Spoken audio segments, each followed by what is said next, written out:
Hey friends, Ron Spomer back with another mystery cartridge. Hey, this is a fun one. A few years ago, I considered this the ultimate all-around, nicely balanced deer cartridge. But now, it's a mystery that's going to get deeper. Stay tuned.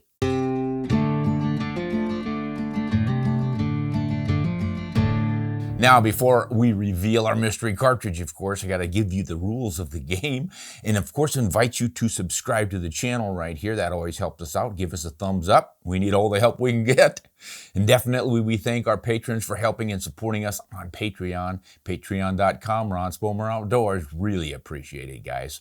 All right, now, the rules of the game are, you have to guess the mystery cartridge. The first one to guess it is the winner, and he gets a wonderful prize of a pat on the back and bragging rights. Now, on our last mystery cartridge, somebody wrote in and said I was a real cheapskate for not actually offering a prize. Well, he's probably right.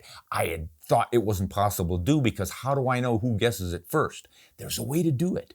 If we put this video out on a premiere, the very first time it comes out, you can join the chat room, listen to this, and then make your guess. First person in the chat room who guesses it wins the prize. But we don't have it set up yet. We're going to work on it here real quick. Maybe the next mystery cartridge will be able to do it for you guys. But hey, thanks for the suggestion. I think it's a great one. We'll come up with some prizes. They might be as chintzy as a cap, but they might be as valuable as one of the RSO travel mugs.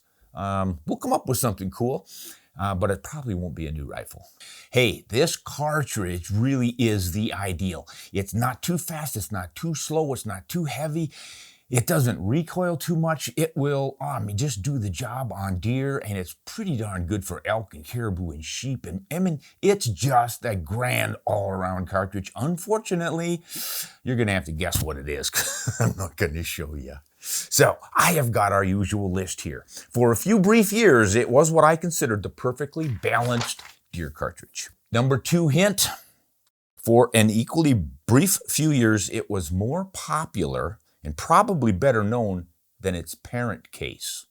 It's a short action, unless you consider it a long action. It is remarkably close to the ballistic performance of the .270 Winchester. That ought to clue you in a little bit. It's probably more popular as a long-range target round than a hunting round, even though it's absolutely excellent for a hunting round.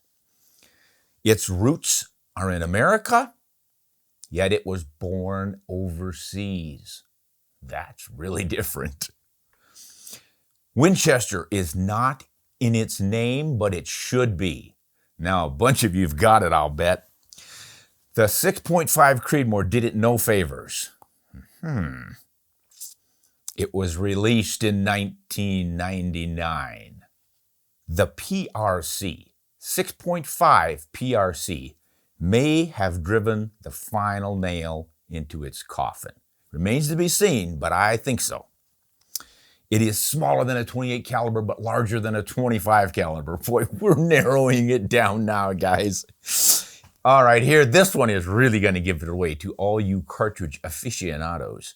It has a rebated rim. Yeah, I think you've got it now. The parent case for this one was the .284 Winchester. We're talking about the 6.5 by .284 Norma. Now, that's the weird part. This cartridge, even though it's based on a Winchester case, and I mean, this is an absolute Winchester case. It didn't spring from anything else. They created that .284 Winchester case out of nothing. I mean, it's got the rim diameter of a 30-06 270, that .473 common rim diameter size, but the body on this thing is a ½ inch, .500. And Winchester did not tumble to necking that thing down to 6.5, but Norma out of Sweden did. And that's why it's called the 6.5 by .284 Norma. And of course, in 1999, it was a popular long-range targeting round. And here's Covey. I know, Covey. I told you a long time ago we were going to go, and I didn't take you for a run, did I? We'll get that job done. Say hi to everybody up there, will you? Stick your nose up in the air. Yeah. We're going to go real quick now. You go downstairs and wait. I'll be done in a jiffy. Crazy dog. Where was I? Oh, target round. He says, what happened in 97 Remington came out with this cartridge, the 260 Remington, and they came out with it for long-range target shooting because it didn't have a lot of recoil, didn't burn out your barrels, and it had the long bullets that could reach out there, high BCs, good wind resistance and everything, so you didn't get a lot of blowing around in there, and it was just a darned effective cartridge that didn't recoil so much for a long string of shots at long ranges. So that's why in a couple of years, somebody figured out, you know what, if we take that 284 Winchester, it has the fatter case, still can get fitting into a short action if we wanted to, or we can seat the bullet out long, get more powder capacity in it, and run it in a 30-06 length action, and we're going to be driving that thing probably 100 to maybe 150 or so feet per second faster than the same bullet out of a 260 Remington. So why not? Thinking they're going to get an advantage. And that's why it did so well in long-range target competitions. If I remember right, someone set a 1,000-yard record for group size with that cartridge back in those days. So it looked like it was set to really take off. And I think it was just luck that that thing it works so well for deer hunting. It certainly wasn't designed that way, but boy, when you say, well, if we've got the same powder capacity as about a 270 Winchester does, or a 280 Remington, or any of those 30-06 length cases for deer hunting, same diameter bullets, roughly 6.5, that's a .264 inch diameter bullet instead of 277. You're right in there with the 270, hitting about the same velocities with the same weight bullets, 130 to 140 grain bullets, same as the 270, but the bullets are narrower, so they have a higher ballistics coefficient, less drop, less drift, and more energy downrange. Wow, why not? So it was poised to take off, but then trouble on the horizon. 2008, the 6.5 Creedmoor comes along. Ouch.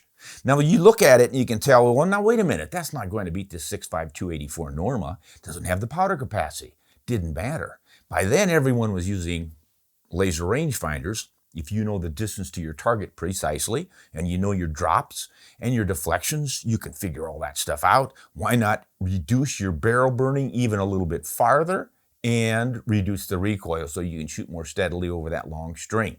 The Creedmoor started to take off, and everybody started forgetting about not just the 260 Remington, but also that poor 6.5 by 284. And I think it was on its way downhill. But I thought it might still hang in there as a grand deer hunting cartridge. Problem was, almost no one was chambering for it, and very few companies were loading for it. Norma, of course, was cranking out ammo, but they didn't have a lot of options. I think it was their 140 or 150 grain, what is this? Yeah, 140 grain partition bullet, which is a great hunting bullet, and I've used it to good effect. But they never really came out with more options. And in those days, of course, everyone was going to those long, sleek bullets, even in hunting bullets, because they wanted to really take advantage of that ballistic efficiency. Now, Nosler was loading it, and I got some of those, and that helped because they loaded it with their AccuBonds. I think they had 120 grain load. They still do, 130 grain load, and 140. And they may be loading it now with one of their long-range AccuBonds, which would really help it out. But again, I think it's just too late because that 6.5 Creedmoor is giving it the competition, and then out comes the PRC. Now you've got even more powder capacity in a short action cartridge. Now you can argue that both of these could be long actions just because when you start seating those long bullets out and you don't want to drive them down deeper into the powder space, yeah, you're going to probably be seating them out far enough to want to take advantage of a 30-06 length action, the standard long action. But if you push your bullets back down in there, and especially with 130 grain bullets, I mean, that's really no problem. You can get a good long sleek bullet on 130 grains and fit it in there without going very much farther below the neck than staying inside of that overall length of the short action, 2.8. So yeah, either one of those is going to work, but here's the problem. A lot of people have grabbed onto that 6.5 PRC, not just shooters and hunters, but manufacturers. There are a lot of rifles now being chambered for that one, and everyone is forgetting the 284 version of it. So that's why I said I think it's driving the nail in the coffin. And of course, there's always been a lot of competition in the 6.5 field. You've got the old Rem mag. That came out in 1966. That one went away really quickly. Almost nobody did anything with it. And, of course, the old standard was a 1959 264 Win mag. That one's not really doing all that well. It hangs in there and does have potential, but once again, you've got that 30-06 length and you've got the belt. Everybody thinks belts are a horrible deal these days. And then at the top of the heap, you've got the 26 Nosler. That's the real monster right now. That's the go-getter, one of the fastest shooting, flattest shooting cartridges in the world right there. But boy, talk about a barrel burner. So the 284 version definitely has an advantage there. But for hunting, long reach and whatnot, the 26 Nosler is a real screamer. But I think the PRC is going to last longer than that one. And then Weatherby comes out with another rebated rim. So now we have two rebated rim cartridges, the 284 Norma in a 6.5, of course, and the 6.5 RPM from Weatherby. Which one of those two is going to win? I don't think our poor 6.5 284 is going to outlast. Probably won't be any less popular than the RPM. That one's just so new, it really remains to be seen. But once again, it's competing pretty closely with that RPM. You look at the powder capacity on it and say, yeah, that's going to go a little bit faster. So let's say the Creedmoor is doing 2750 with a 140 grain bullet. You're going to probably put 200 feet per second more speed on that PRC. Or on the 284, and maybe a little bit more than that out of the PRC, and maybe a little more than that out of the RPM. Which one are you going to use? You're going to try to squeeze it into a short action, or are you going to go for that super long bullet and then need a long action? If you do, you might want to compete against the RPM. That one's got a rebated rim. It's got a fatter case. I don't know, guys. We've got too many options in 645.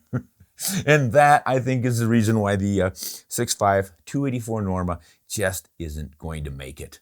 It had a brief little flash in the sun, but the Creedmoor started knocking it down. The PRC and the RPM now are really giving it a run for its money.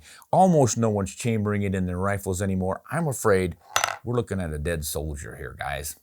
Now, if you have a rifle already chambered for it, you really don't need to switch, especially if you're a hand loader. You almost have to be a hand loader to really get your money's worth. And you can get bullets as light as 95 grain and as heavy as 150, and I think this thing will handle it. Most of the twist rates are going to be about 1 in 10. Some barrels might have 1 in 9. If you really wanted to go custom, you're going to probably go with a 1 in 8. But then again, if you're going to start going custom, you might as well go with the PRC because there's going to be a lot more ammo around in that. That's kind of the story of our mystery cartridge of the week. Now, I have done some hunting with the 6.5 284 Norma. I didn't just dream up the idea that it was going to be a great deer cartridge. I took a heck of a deer with it in Kansas at about 325 yards. Just slick as can be. I was thinking, this baby's getting out there. What am I going to use for a holdover? And I scratched my head for a bit and thought, wait a minute, I don't have to hold over anything. I just hold high shoulder shot and get him and put it right in there. It's got an incredible maximum point blank range. I'm not going to do the ballistic charts on this guy because we're going to go too long, but I might do a longer version of this for Ron Spomer Outdoors TV channel. That's rsotv.com. And I might get into a lot of ballistic charts on there comparing some of these so you can make a firm decision. But boy, I think the easy answer is go with the standards. These are now the standards in the 6.5s. These are the middle of the road ones I think most of us are going to be shooting. Short actions, there's your two picks. Standard length action, go with the RPM. Boy, really it's hard to miss. Too bad though, I'm going to kind of miss that 6.5 284. I have always been a fan of the 284 Winchester, the original 7mm version. I've taken a lot of game with that in a lightweight rifle, and I think it's really, really optimum. But boy, the ballistics from the 6.5 version can be even better. And then, of course, the PRC, since it drives the same bullet about 100 feet per second faster, that's my winner these days. So that's the story. Now, I might grab that rifle in a 6.5 284 and go out and do some shooting with it. So if you want to check that out, look, see if I've published that one yet. I'm not sure when I'm going to get it done, but I should have a video coming out on a rifle, bolt action, non-turn bolt. It's a straight pull, and it's chambered for the 6.5 284. It's the one I used to take that big whitetail in Kansas. We'll do a little story on that here coming up fairly soon. Thanks for watching. This is Ron Spomer, as always, wishing you the best, and hunt honest, shoot straight.